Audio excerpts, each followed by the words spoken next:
Gini, kita yang mau mudik mungkin masih bertanya-tanya apakah tahun ini 2022 ini mudik diizinkan atau tidak.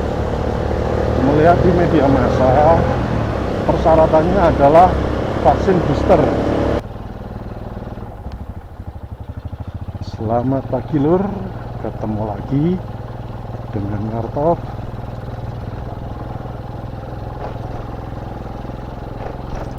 Kali ini saya akan mengajak Anda untuk jalan-jalan pagi ya sambil ngobrol seperti biasanya. Begini lur, beberapa hari ke depan ini sudah masuk puasa lur. Seperti itu.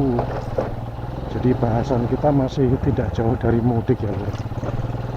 Itu kalian mudik di mana, mudik kemana dan kapan berangkatnya. Terutama pertanyaan ini buat kalian yang roda 2 ya lur, siapa tahu ketemu di jalan.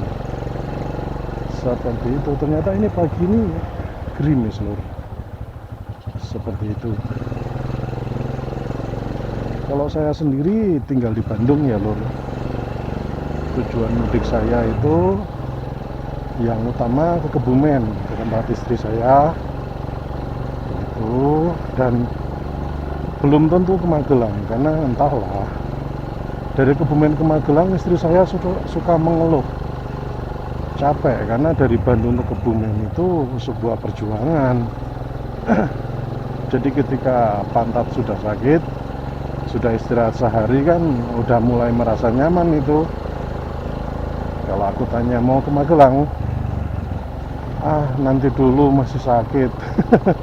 Ya aku sendiri juga merasakan, apalagi aku yang pegang kemudi yang harus senantiasa melek waspada gitu loh. Ya pengennya sih sampai ke Magelang juga ya lur, gitu, main ke tempat-tempat yang zaman dulu belum bisa didatengin karena kecilnya aku ini bocah pingitan ya lur ya, itu karena aku berbeda, latar belakang keluargaku berbeda dengan orang-orang lain, jadi aku agak dipingit demikian. Jadi ya masa lalu kami tidak terlalu menyenangkan untuk diceritakan, jadi ya itu mungkin usaha orang tuaku supaya aku tidak mengalami hal yang tidak perlu gitu. Jadi ya aku lebih banyak di rumah. Nah ketika ibuku meninggal waktu itu kelas 2 SMP ya lur, ini cerita masa lalu lur, mungkin ada gunanya buat Anda. Jadi ibuku meninggal itu ketika aku naik kelas 3 SMP. Jadi saat itu benar-benar semuanya berubah. Aku yang tadinya diikat di rumah tiba-tiba harus menjadi orang yang mandiri. Yang tadinya anak mami tahu-tahu sendirian karena kakakku sudah ada di Bandung bertahun-tahun sebelumnya. Sedangkan bapakku dari dulu juga bekerja di Jakarta, pulang cuma 3 hari dalam sebulan. Dan rata-rata waktunya bukan untukku ya, untuk marah-marah dan untuk main dengan teman-temannya. Jadi aku merasa ya beliau pulang bukan untuk aku. Kadang-kadang juga ketika bapakku ada di rumah justru aku jarang pulang di tempat nenek. Bapakku pergi ke Jakarta, aku balik lagi. Karena memang nggak tahu, bapakku tidak berusaha untuk bisa masuk ke dalam duniaku. Alih-alih masuk ke dalam dunianya aku yang anak-anak, dia malah memaksa aku untuk berpikir dewasa. Apalah.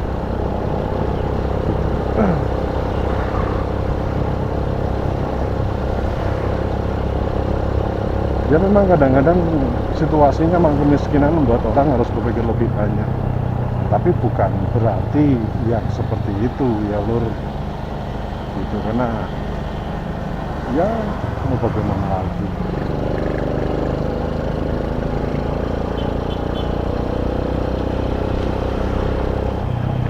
Nah jadi bapakku tipikalnya selalu menyuruh keluarga itu mengalah, tidak pernah ngasih solusi yang lebih baik kecuali mengalah pada orang lain, mengalah kepada keadaan, dan mengalah pada egonya dia sendiri.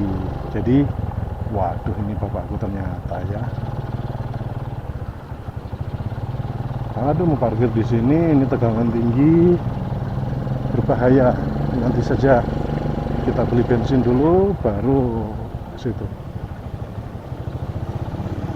Bagian yang aku malas itu adalah bayar parkir, karena parkir itu tidak masuk ke kantong yang berhak. Bahkan seringkali kita parkir itu hanya biayai orang tua rumah, bukan Lur. Ya, betul. Itu fakta lapangannya Lur.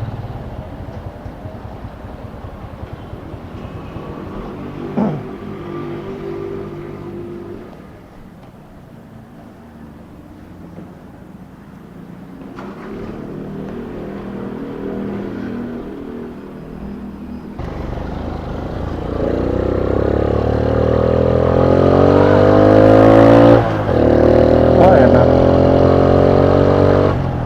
biarpun masih tua, digas kayak gitu enak kalau ada olinya Lur. Jadi begini, kita sebagai perantau itu kan tentunya mudik itu jadi kebutuhan ya, terlepas Anda itu muslim atau bukan, karena lebaran itu kita pandang bukan sekedar sebagai peristiwa keagamaan ya. Lebaran itu sudah menjadi tradisi masyarakatnya orang Indonesia, begitu Lur. Sama seperti layaknya orang Jepang, Natal di Jepang itu rame, walaupun di sana sebenarnya ya mayoritas bukan orang Kristen, karena sudah menjadi tradisi dan itu juga jadi daya tarik.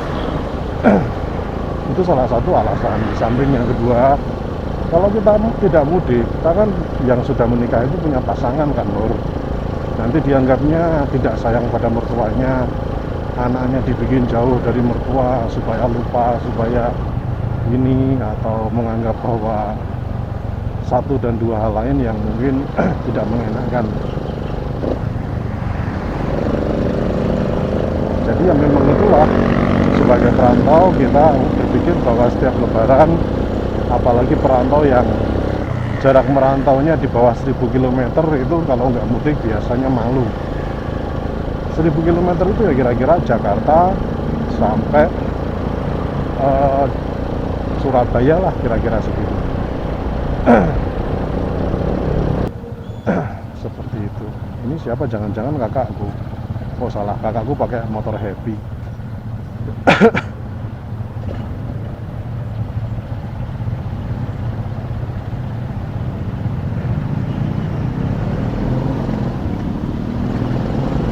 Jadi gini, kita yang mau mudik mungkin masih bertanya-tanya apakah tahun ini 2022 ini mudik diizinkan atau tidak. Melihat di media massa, persyaratannya adalah vaksin booster, begitu kan Lur. Walaupun sebenarnya apa yang di kepala para pemudik itu mereka tidak akan peduli.